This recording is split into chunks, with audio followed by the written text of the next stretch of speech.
The Prophet ﷺ said that when the believer is placed into their grave and they hear the final footsteps of their family leaving, the punishment comes.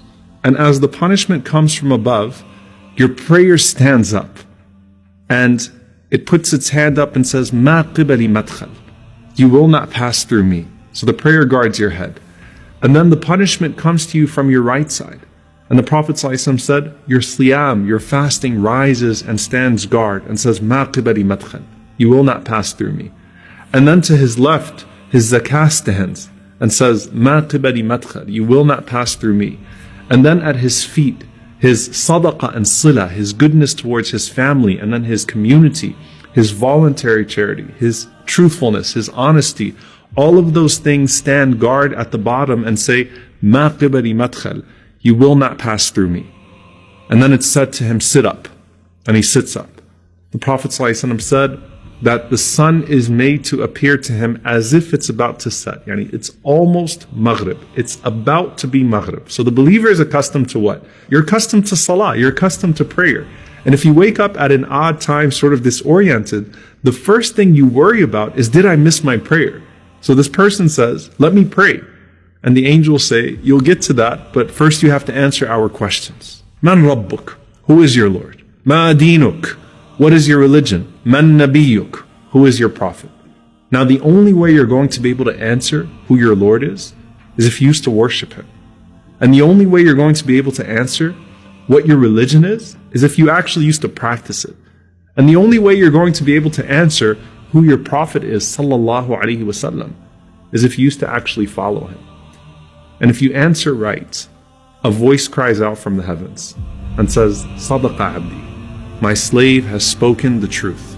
And subhanAllah, in one hadith, the Prophet ﷺ said that those two angels that were first frightening, they say to you after you answer the questions correctly, "Kunna na'lamu annaka taqulu hada." You know, we knew you were going to say that.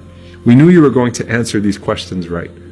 And Allah subhanahu wa ta'ala then calls out, supply him with the furnishings from Jannah. Clothe him from the clothes of paradise. Open for him a gate to paradise so that some of its fragrance comes to him in his grave. And then his grave is expanded for him as far as his eye can see. And then at that point, you are laying in the clothes of Jannah with a window to Jannah. And everything starts to feel like Jannah, starts to feel like paradise.